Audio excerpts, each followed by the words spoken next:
bolivariana y nos va a estar hablando de una causa inusual de cardiomiopatía hipertrófica. Jonathan, bienvenido y adelante, por favor. Muchas gracias por estar aquí. Encantados de tener nuevamente a todo el grupo de la doctora Saldarriaga con nosotros.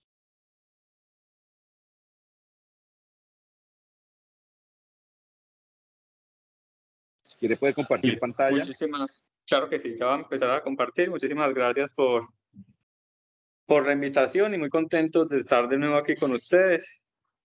Denme un segundito, comparto pantalla.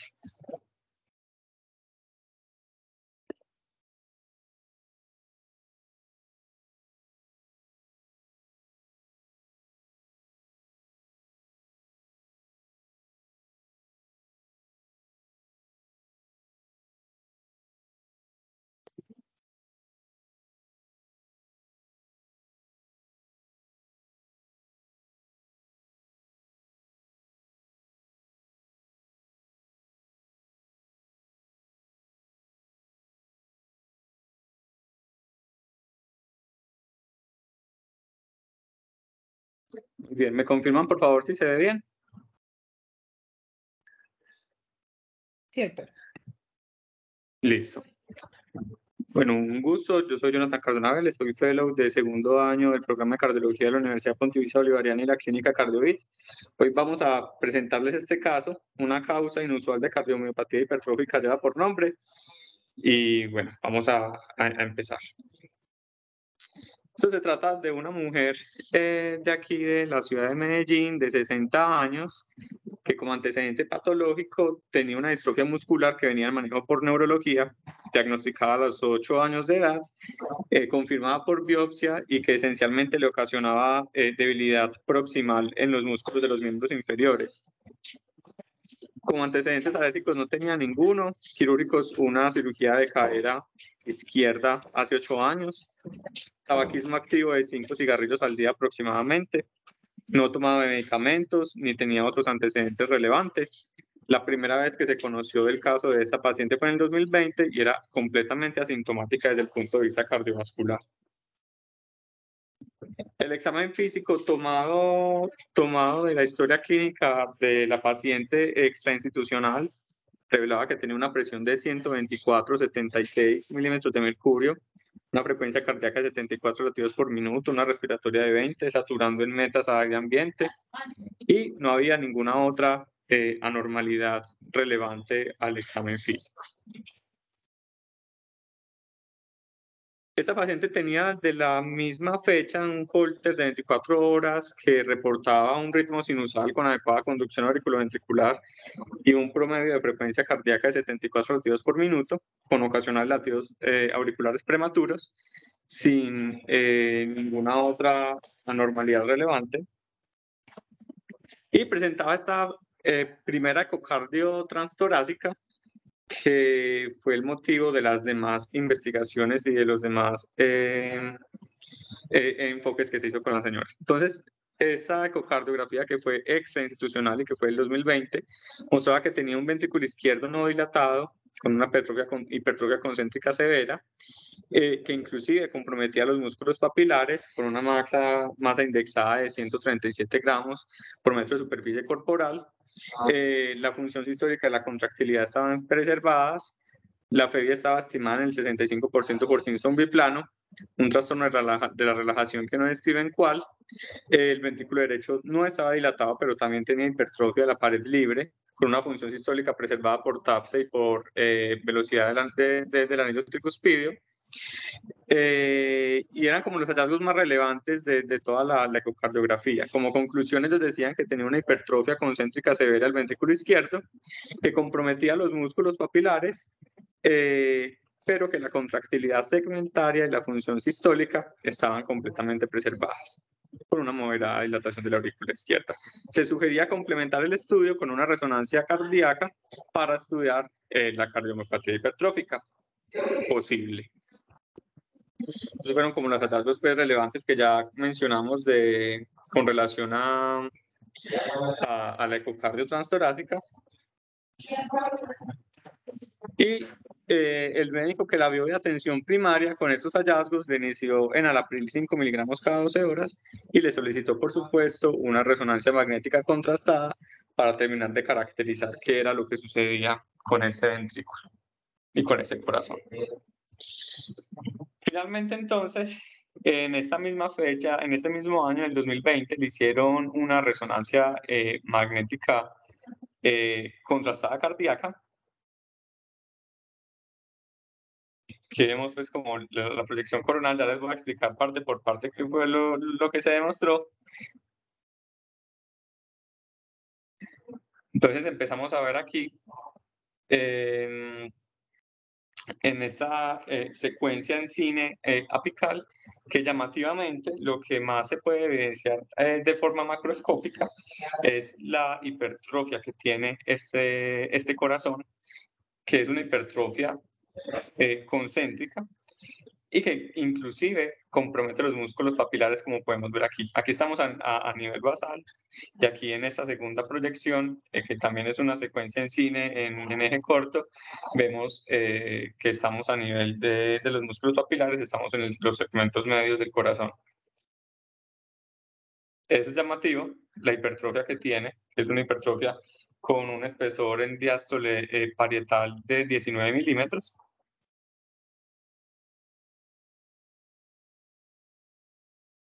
Vemos pues la imagen.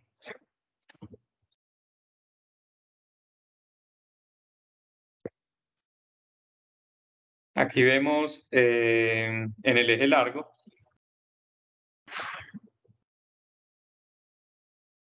como el gradiente pico era de menos de 10 milímetros de mercurio, no había movimiento sistólico anterior de la mitral.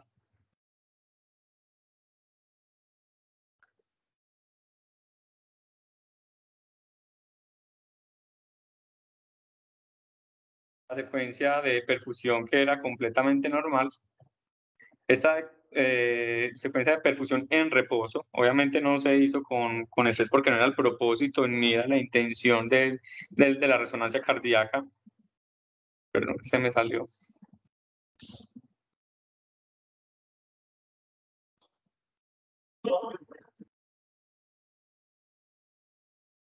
No era el propósito ni la intención de la resonancia cardíaca, sin embargo, pues por protocolo y ya porque se le había inyectado el gadolinio, pues simplemente se obtuvieron las imágenes de perfusión en reposo,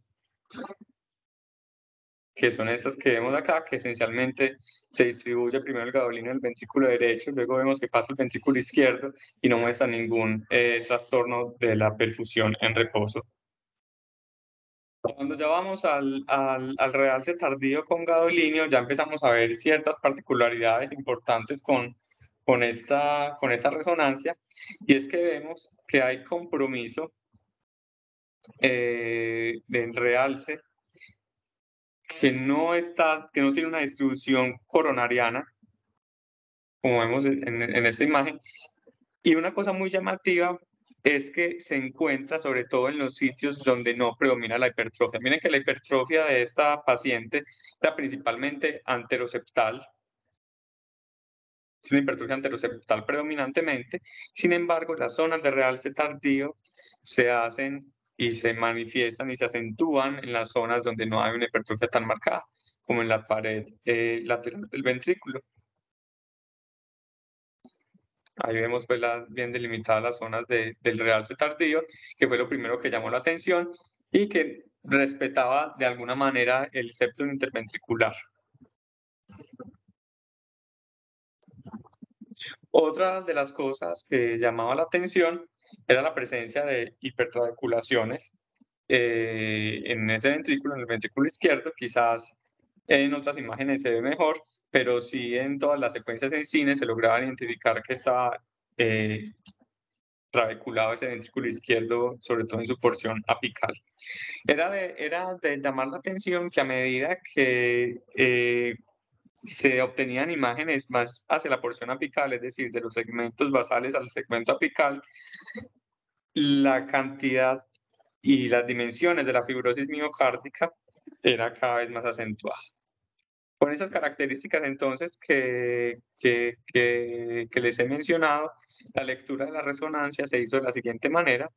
Signos de cardiomiopatía genética representado por criptas endomiocárdicas, hipertrofia concéntrica severa con un espesor máximo en diástole de 19 milímetros en el septum, un realce tardío de predominio en los segmentos inferiores y laterales no coronariano. Recuerden que la hipertrofia estaba principalmente en la porción anteroseptal del corazón, y miren que el predominio del realce tardío estaba sobre los segmentos inferiores y laterales. Por estas características y el antecedente, se trata de una cardiopatía asociada a distrofia muscular, una carga fibrótica mayor del 15% de la masa miocárdica total, una fracción de eyección del ventrículo izquierdo conservada estimada en 59% por volumetría, sin trastornos de la contractilidad ni tampoco efectos de la perfusión en reposo. El ventrículo derecho, al igual que el ecocardio, no estaba dilatado, pero sí estaba hipertrófico, y la función sistólica estaba normal con un TAPS de 25 milímetros. Describen aceleración subvalvular de flujo sin movimiento anormal de la mitral. Se recomendaba pues valorar este hallazgo con ECMO con estrés físico para mejor caracterización de los gradientes subvalvulares. Y de manera incidental se observó un retorno venoso pulmonar anómalo parcial supracardíaco de la vena pulmonar superior izquierda que drenaba en la vena innominada con un cortocircuito con un PQS de 1.35, que también llamaba la atención en el sentido de que pues obviamente esta paciente con todo lo que tenía, con antecedente de distrofia muscular y ya con estas anomalías que íbamos identificando vez por vez, pues le hacían sospechar a uno de que tuviera alguna entidad inusual o alguna entidad pues como desconocida. Les quería mencionar aquí en la secuencia que les había mostrado de este cine en 3 cámaras, que aquí se identificó que no había obstrucción del tracto de salida. La velocidad pico sistólica fue estimada más o menos en 156 centímetros por segundo y el gradiente pico sistólico era de menos de 10 milímetros de mercurio, pues por fórmula de Bernoulli, indicando que no había obstrucción de ese tracto de salida del ventrículo izquierdo. Nuevamente, miren que aquí no hay defectos de perfusión en reposo. Obviamente, como les mencioné, no se usó U3 porque no era la intención del estudio evaluarlo. Y simplemente porque para ese protocolo se usa la inyección del gadolinio, se miró pues el estudio de perfusión en reposo, pero no era porque tuviera pues alguna consideración especial. Y aquí donde se ve que la distribución es no coronariana de ese realce tardío. Entonces, ya con estos hallazgos que habíamos identificado en esa resonancia, pues ya la paciente seguía asintomática cardiovascular.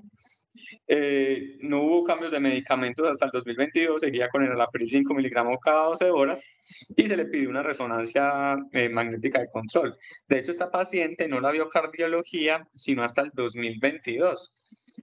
Cuando la vio cardiología le solicitó la resonancia de control y aquí vamos a ver algo bien interesante. Entonces, aquí vemos en la resonancia del 2022 estas proyecciones en 4 cámaras. Vemos aquí y aquí el eje largo, donde las cosas que más nos llaman la atención son los hallazgos que ya previamente habíamos descrito, como son la hipertrofia del ventrículo izquierdo y el ventrículo derecho, la presencia de algunas criptas endomiocárdicas que se pudieran apreciar.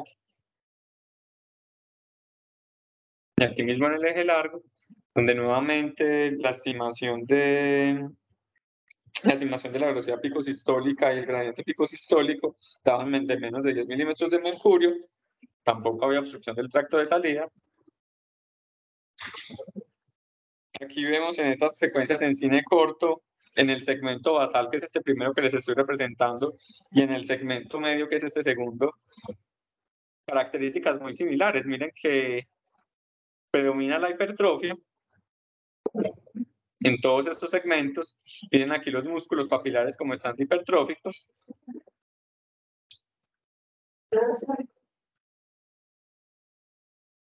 Y aquí estoy comparando la secuencia en cine del eje corto del segmento medio del 2020 y del 2022. Aquí se ve más blanca esta imagen, es simplemente debido a un cambio en la adquisición de las imágenes en el protocolo institucional donde se hizo la resonancia en el 2022, que se hizo para cortar pues como los tiempos del estudio, pero pues esto no afecta de ninguna manera la calidad ni la resolución de las imágenes. Entonces aquí les hago para comparar esta secuencia de corto de los segmentos medios. Realmente son hallazgos muy similares. Y acá, cuando vemos la secuencia del realce tardío, nuevamente se evidencia la distribución no coronariana de esas zonas de realce tardío y de fibrosis, ubicadas sobre todo en las porciones donde la hipertrofia no es tan marcada. Que a grandes rasgos, ahorita les vamos a la comparación, pero si recuerdan, hay una progresión en la cantidad y en la distribución de estas zonas de realce tardío con respecto al 2020. Miren acá, esta es la misma proyección comparada entre el 2020 y el 2022, cómo aumentó el realce tardío en las zonas de menor hipertrofia, especialmente en la porción lateral. Miren ahí, sí se ve muy representativo esas zonas de realce, y se ven aquí más, más blancas con respecto a esta. Miren que aumentaron con respecto a este año. Ya para esta ocasión, para esta segunda resonancia, afortunadamente se le pudo hacer mapeo. Mapa en T1. Ese es el mapa en T1 nativo, el que vemos en esta primera línea, en las imágenes de arriba. Y el mapa en T1 post-contraste, que es esta secuencia de 3 imágenes que vemos abajo.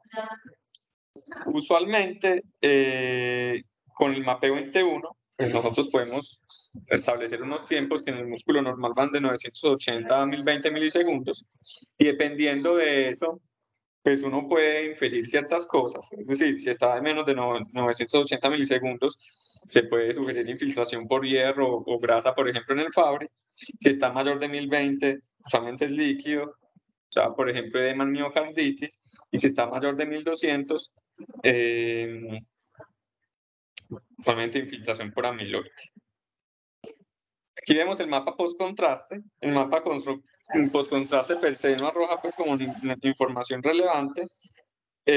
Sin embargo, es útil para hacer la fórmula donde se compara la sangre, pues, el hematocrito y el miocardio con el mapa T1 nativo, y luego el contraste para calcular el volumen extracelular, que fue esencialmente lo que se hizo usando estos datos del T1 nativo y el T1 post-contraste del miocardio y la sangre relacionado con el hematocrito, y según esta fórmula que ya está bien definida para sacar el volumen extracelular según estos datos de la resonancia, pues eso nos permitió estimar el volumen extracelular tanto de las imágenes del 2020 como las del 2022, donde identificamos que el volumen extracelular en el 2020 era del 26% y el 2022 del 37%.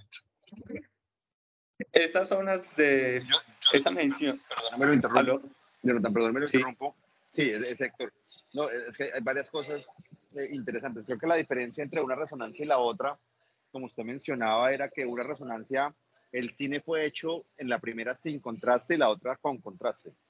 Y por eso se ve la diferencia entre el pool sanguíneo entre uno y otro. El primero es una secuencia balanceada de precesión libre, en donde no hay contraste en el pool sanguíneo, y la segunda sí. Esa es la diferencia técnica que se hizo entre una y otra. Y la otra cosa que es importantísimo, pues ya que tenemos pelos, obviamente oyendo, es que la normalidad de T1 depende tanto del resonador, de la marca, es diferente Toshiba, es diferente G, es diferente a Philips, es diferente a Siemens, y depende también del Tesla, si es 1.5, si es 3 o si es 7. En Colombia no hay 7, no hay resonadores de 7, pero ese valor normal, que más o menos fue el que más o menos usted mencionó, puede variar y puede ser más bajo o más alto, dependiendo si es una marca u otra, o dependiendo si es un Tesla o el otro. Y la otra cosa que me llama la atención fue pues el diagnóstico sindromático y el diagnóstico etiológico de la resonancia que usted mencionó. Por lo menos creo que si yo lo hubiera leído de pronto un poco distinto, porque yo creo que en este paciente, aún con el antecedente pues de una displasia muscular Displasia o muscular. de una distrofia muscular, yo creo que uno no puede ni descartar Fabry ni descartar cardiopatía hipertrófica. Creo que ese diagnóstico es un diagnóstico que entra dentro del diferencial. De hecho, en este momento tenemos una controversia, un dilema en la cardio, porque vimos un paciente con un grosor de 25 milímetros que parece una cardiopatía hipertrófica y que cualquier imagenólogo hace 10 años lo hubiera leído como cardiopatía hipertrófica, pero que cuando usted le hace el T1, ahí mide 928, que no está tan alto para el grado de grosor y terminó siendo un Fabry. Entonces, creo que pues, simplemente es como una forma de, un llamado de cómo lo leemos en distintas partes. Creo que el diagnóstico de fenotipo hipertrófico, aún en una probabilidad pretest alta de una distrofia muscular, pues debe incluirse las demás. De hecho, tuvimos hace poco, bueno, más adelante en la discusión lo incluimos, pero simplemente era los dos comentarios. Uno, para incluir la diferencia entre la primera y la segunda resonancia, que es la presencia o no de contraste, y la otra de la variabilidad grande que hay del mapa T1 normal, dependiendo de la marca de resonador y dependiendo de las Teslas. Era eso, y más adelante hablamos del diagnóstico diferencial. Simplemente era eso. Gracias. Perfecto. Perdón la interrupción. No, gracias, doctor, usted por la intervención. Sí, realmente el radiólogo que leyó esa primera resonancia en el 2020 se comprometió de alguna manera con un diagnóstico, a decir que se atrevía a decir que todo era tal vez relacionado con su distrofia muscular, aunque no dio un diagnóstico exacto. Sí descartó, por ejemplo, por esa imagen, entidades como la cardiomopatía hipertrófica pues, hereditaria o el Fabry o cualquier otra. Aquí entonces, nuevamente volviendo a las secuencias, les había mencionado cómo se extrae, cómo se saca, se calcula el volumen extracelular dependiendo de esas secuencias que tenemos del mapa T1 nativo y el mapa T1 post contraste, con todos esos valores que ya describimos y la comparación que se hace con el miocardio y la sangre. Y entonces en esta imagen se comparan el mapeo del 2020 y del 2022, donde se aprecia el volumen extracelular del 26% en una y del 37% en otra, indicándonos esto, que había fibrosis difusa, mayor edema extracelular, que inclusive esto se asoció con una disfunción sistólica al comparar los estudios del 2020 y del 2022, como ya les voy a mencionar, infiriendo tal vez progresión de la enfermedad. Como vemos aquí, la medición de ese volumen extracelular se hizo en las porciones donde no había un realce tardío marcado, porque pues obviamente hacer la medición del volumen extracelular en una zona que ya tiene un realce tardío muy bien definido, pues obviamente ya vamos a ver que el volumen claramente va a estar elevado, pero entonces estas mediciones se hicieron en zonas que estaban aparentemente sanas o al ojo humano visualmente sanas, y se logró determinar que efectivamente, miren que el volumen extracelular estaba aumentado, inclusive año tras año había aumentado, lo cual eso también sugería que había un mayor compromiso, mayor progresión de la enfermedad, fuera cual fuera, y que tal vez esto está relacionado con la disfunción sistólica que se presentó con la resonancia del 2022. Y traigo a colación estos artículos porque me parece interesante ese aspecto y el papel que juega el mapeo y la medición del volumen extracelular en los pacientes. Si bien la etiología de este paciente no era una cardiopatía isquémica, la causa de su fibrosis miocárdica, es interesante porque ya varios estudios por resonancia han intentado determinar la probabilidad o el riesgo de arritmias ventriculares en la presencia de fibrosis miocárdica de origen isquémico. Y es interesante porque cada vez el rol de la resonancia es más importante, cuando inclusive se puede y permite acoplarlo con estudios de mapeo tridimensional electrofisiológicos e identificar algunas zonas que los autores han descrito como zonas grises o zonas de fibrosis gris, donde no es más que la cuantificación de alguna manera de esa fibrosis, de la masa fibrótica que tiene el ventrículo en un momento dado, pero zonas que no son aparentemente visibles con el realce tardío en una resonancia convencional. Me explico. Son zonas que uno usualmente el radiólogo o el cardiólogo especialista en imágenes no las lee como realce tardío, sino que son zonas intermedias, donde se ha visto que inclusive esas zonas intermedias, esas zonas grises, tienen un potencial riesgo de arritmias malignas y muerte súbita mucho mayor que la misma carga de fibrosis dada por el realce tardío de gadolinio que vemos usualmente en los reportes. Y esos autores y muchos otros han correlacionado y han fusionado las imágenes que se obtienen por resonancia cardíaca contrastada con mapeos electroanatómicos, electrofisiológicos, y han podido identificar cuáles son esas posibles zonas, esas zonas grises, esas zonas de miocardio que todavía tienen fibrosis, pero también tienen miocitos viables, que son las que más potencial de arritmias tienen, y han guiado las intervenciones electrofisiológicas y la ablación de las arritmias guiadas por esta forma de ilustrar las zonas grises, y han encontrado una mayor efectividad en la ablación de las arritmias. Como vemos por acá, este estudio comparó la fibrosis miocárdica evaluada de forma visual versus la cuantificación de la masa de la fibrosis miocárdica a través de esas zonas grises que les he mencionado.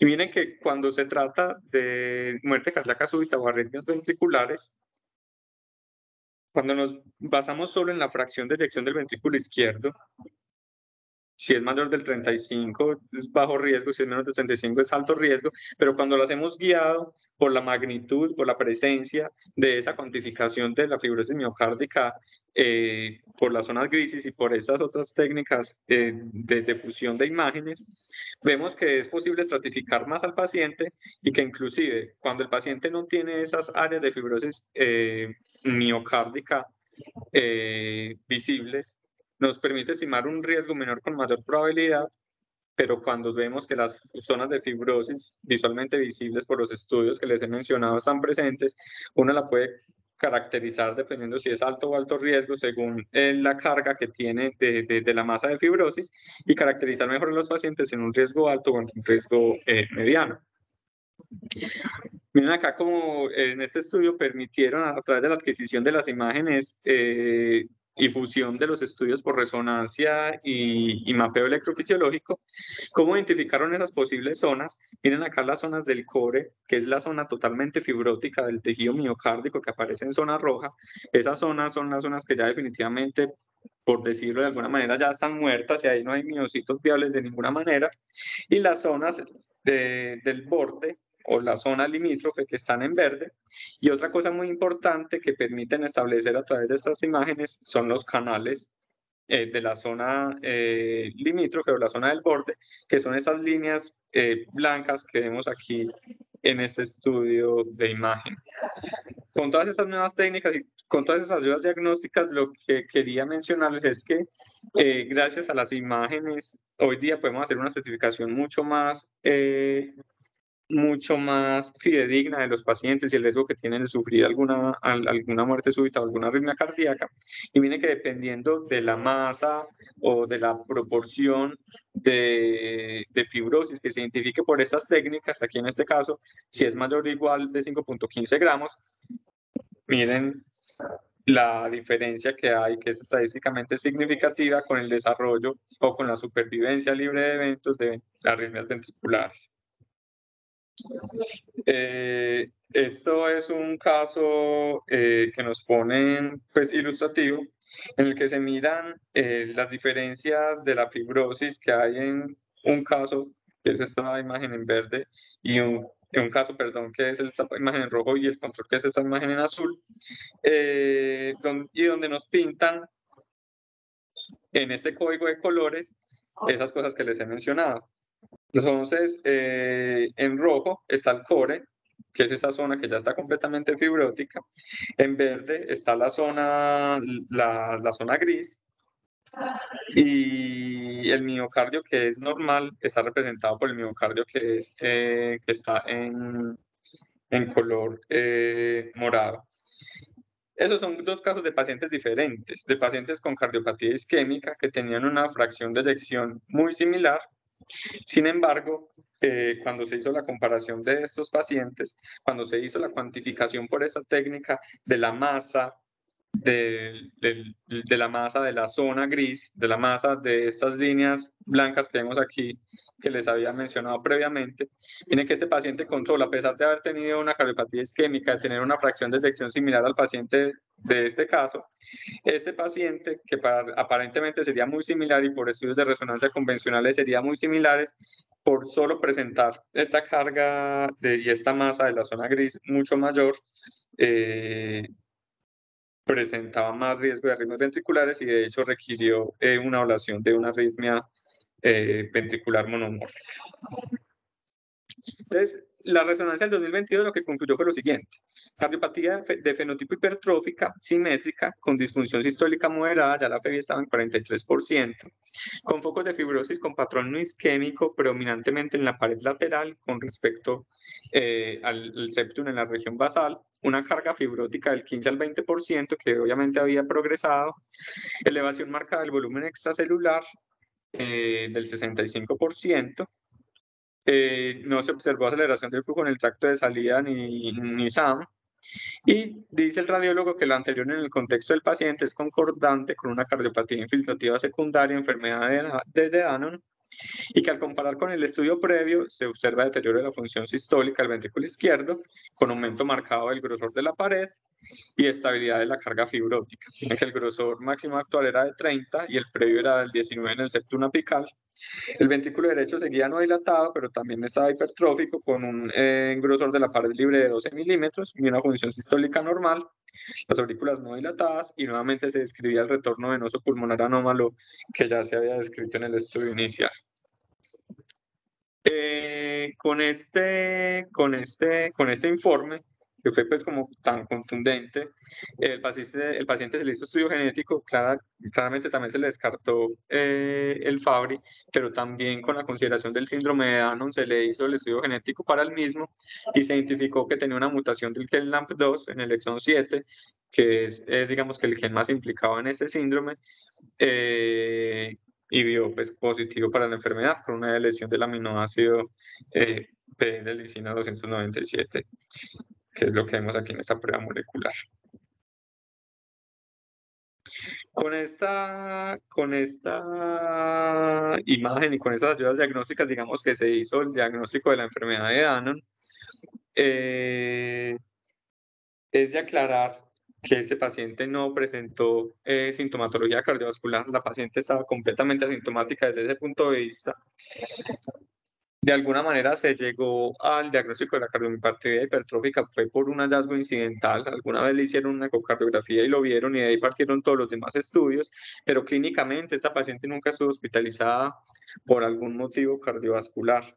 Y con la afectación de su distrofia muscular, realmente era leve, pero sí la tenía, y también estaba confirmada ya por biopsia la afectación de este tipo.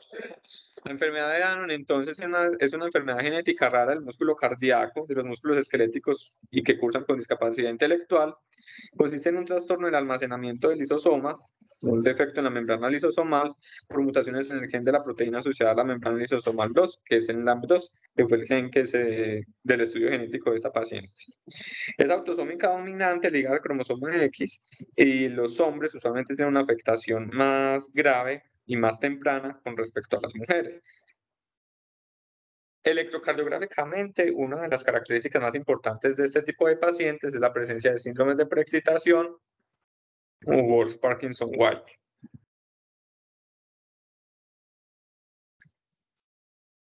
Cuando uno mira las características de la enfermedad de Danon por resonancia, por cardioresonancia, se dicen muchas cosas. En términos generales, lo que uno encuentra es que puede cursar con cardiopatía hipertrófica en un 88% de los casos, siendo la gran mayoría, el 62% simétrica y el 26% asimétrica.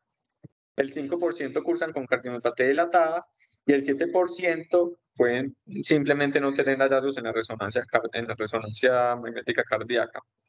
El realce tardío con gadolinio como característica usualmente respeta el septum en un 76% de los pacientes y compromete la pared lateral aproximadamente en un 79% de los casos. Es más o menos lo que les estoy ilustrando en esta imagen.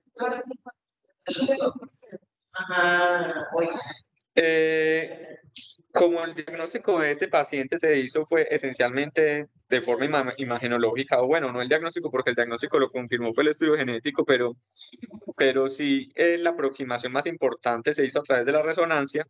Entonces me puse a buscar cuáles eran esos fenotipos cardíacos de caracterización de la resonancia en nuestros pacientes con Danon y me encontré este estudio retrospectivo que es una serie de casos y es la serie de casos más grande hasta ahora en el mundo de pacientes con síndrome de Danon. Y es una cohorte pues, que incluye 16 pacientes, pero es la más grande que hay a la fecha. Y se le hizo la caracterización por resonancia. Esos pacientes entonces mostraban que la cardiopatía hipertrófica era simétrica en el 56% de los casos, el 38% era simétrica y era cardiopatía dilatada en el 6% de estos pacientes que se recogieron en el estudio.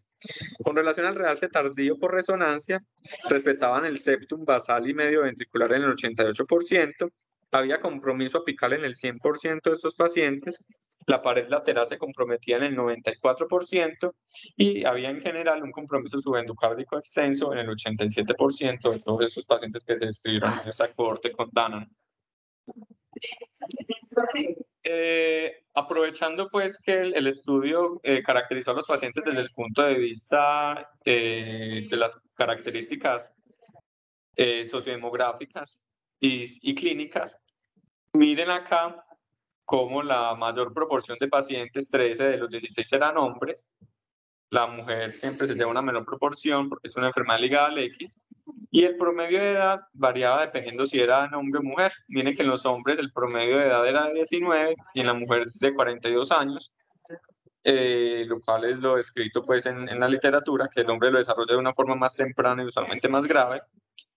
La enfermedad coronaria no se identificó en ninguno de los pacientes y los síntomas eran muy inespecíficos, siendo predominantemente el síncope y las palpitaciones los más característicos.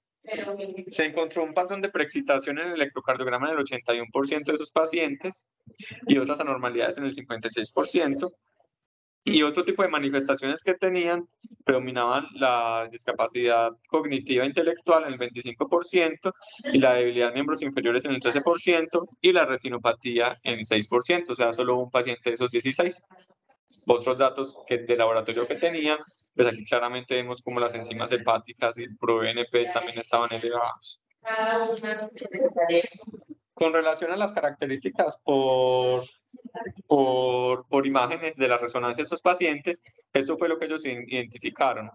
Tenían en general un mayor compromiso de la función ventricular aquellos que eran del género masculino con relación a las mujeres, 30 versus 65%. Miren también cómo variaban el volumen de fin de diástole y sístole en estos pacientes. El perfil de la hipertrofia, si era simétrico o simétrico, siendo predominantemente simétrico, y las cardiopatías dilatadas, el fenotipo de cardiopatía dilatada, que era la proporción menor. La presencia de realce tardío en el 100% de los pacientes, indistintamente si eran del género masculino o femenino, y el patrón que tenían, si era parchado o si era un compromiso más extenso, que era lo fundamental en estos pacientes. Y aquí traigo esta imagen donde están todos los estudios a la fecha, o todos los estudios, no, los reportes de casos, las series de casos descritas de pacientes con Danon, donde se han identificado tanto las características clínicas como imagenológicas. Y miren que es muy común encontrar en esas descripciones las características imagenológicas del diagnóstico porque es la manera como usualmente se ha llegado al diagnóstico en todos estos pacientes. Aquí vemos los distintos autores y el año de publicación con el número de casos. Miren que si uno le da un vistazo rápido, 1, 3, 8 pacientes alcanza por acá las series de casos con respecto a la descripción de los mismos. El número de pacientes con resonancia, casi que todos ellos tenían resonancia. La edad del diagnóstico, podemos ver que son pacientes relativamente jóvenes cuando se estableció el diagnóstico. Si tenían cardiopatía hipertrófica, casi todos la tenían. La presencia de realce tardío Y ya las otras características que habíamos mencionado, como que se respeten el septum medio basal, el compromiso de la pared libre del ventrículo, el compromiso subendocárdico por realce tardío, los defectos de perfusión y la hiperintensidad en T2.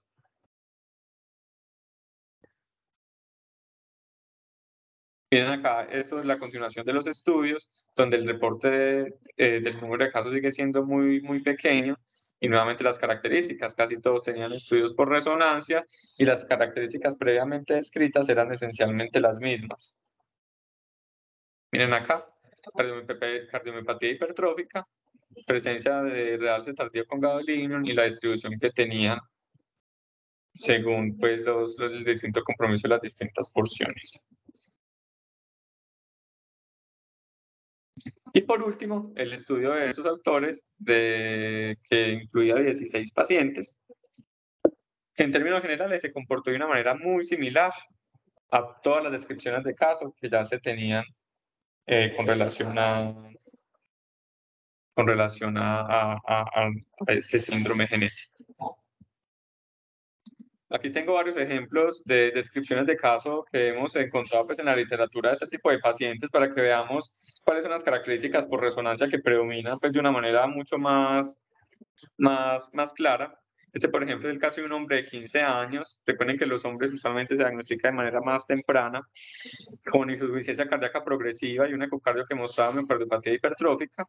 Este paciente no presentaba deterioro mental ni debilidad muscular, simplemente presentaba estos rasgos de cardiomiopatía hipertrófica, y en los estudios se documentó esta entidad. Obviamente todos estos casos fueron confirmados por la prueba genética. Aquí en este caso tenemos el caso de un hombre de 24 años que tenía palpitaciones, 2 años con palpitaciones, y finalmente en todos los estudios se le documentó la enfermedad de Danon con una mutación pues relacionada con este síndrome. Y aquí entonces en estas imágenes por cine nosotros podemos identificar la cardiomiopatía hipertrófica, que era de una distribución predominantemente asimétrica. Este paciente tenía además disfunción sistólica y diastólica del ventrículo izquierdo, con un grosor máximo de fin de diástole de 13 milímetros del septum interventricular. Y miren acá las características del realce tardío con gadolinio en las imágenes inferiores, donde podemos ver aquí en naranjado se está señalando que usualmente se respeta el septum medio basal, y por su parte miren que el ápex aquí evidenciado con las flechitas verdes, se ve como el ápex tiene un mayor compromiso, y cómo ese compromiso por fibrosis se va progresando de la base hacia el ápex, con una tendencia a incrementar a medida que van avanzando pues como esos segmentos. Eso con respecto a ese caso. Este es otro caso de un paciente de 44 años, esta sí era una mujer. Miren que en las mujeres la edad usualmente es mayor, que tenía disnea, llevaba disnea por 2 años, tenía también debilidad en miembros inferiores. Finalmente en todos sus estudios lo documentaron el síndrome, pero lo que les quiero mostrar aquí también son las características por imagen que muestran una cardiopatía hipertrófica asimétrica también, como vemos en las imágenes por cine de aquí de la primera porción. También tenía disfunción sistólica, dilatación del ventrículo izquierdo. Y respecto al realce tardío, como vemos abajo, mostraba un compromiso subendocárdico extenso, como vemos aquí representado por las líneas naranjadas. Y sí, en realidad lo que mostraba también era, aunque este caso es excepcional porque también mostraba compromiso del septum medio basal, como lo muestran aquí estas flechitas en rojo, puede presentarse, no es una norma, pero por ejemplo en este caso este paciente lo presentaba y el estudio genético confirmó el síndrome. Este es otro caso de una mujer de 42 años también con historia clínica de palpitaciones, en la cual se observan también todas las características que hemos mencionado. Miren acá cómo hay compromiso del septum medio basal por realce tardío por gadolinio, como lo representan las líneas en rojo, y cómo también va progresando a medida que va de base hacia el ápex esa cantidad de fibrosis y la distribución que tienen. Esa era pues el casito que teníamos para traerles. La revisión pues de la literatura de lo que hay al respecto, que es casi todo por imagen con relación al diagnóstico. Especial agradecimiento a los doctores Pedro Abad Díaz y Marisabel Carvajal, que son radiólogos especialistas en imágenes cardiovasculares de aquí de la ciudad de Medellín y quienes fueron las personas que de alguna manera infirieron y establecieron la sospecha diagnóstica que motivaron el estudio genético en esta paciente. Muchísimas gracias.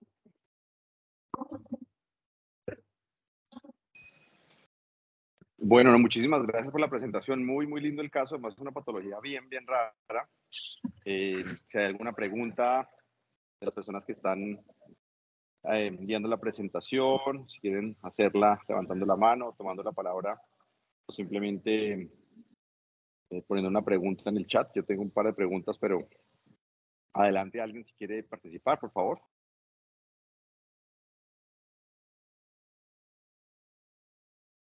Mientras alguien se anima, nuevamente felicitaciones por el caso. No sabe la envidia que le tengo porque yo nunca he visto un Danon, Jonathan, nunca.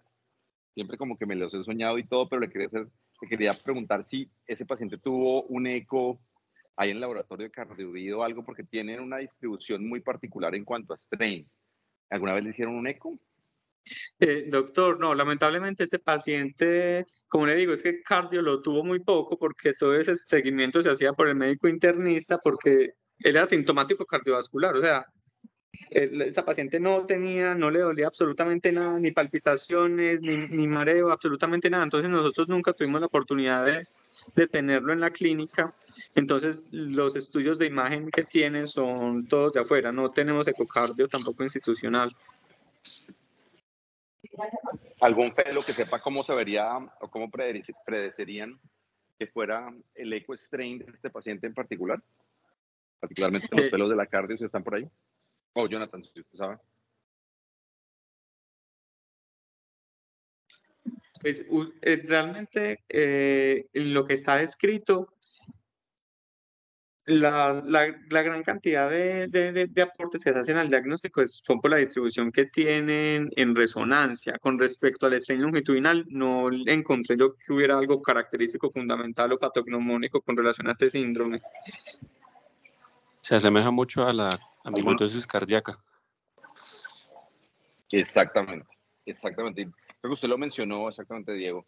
Usted lo mencionó, Jonathan, porque decía que tenía mucha fibrosis en el ápex y el diagnóstico diferencial a una edad tan temprana como este paciente es que tengan cherry on top o la bandera de Japón, es decir, que tengan un ápex con una distribución muy, muy diferente al del resto del miocardio. Exactamente lo que acaban de mencionar es el cherry on top y en pacientes jóvenes se debe sospechar, pero como le digo, le tengo una envidia a la macha porque nunca he visto un Danon, como usted lo describió en la presentación tan completa que nos hizo.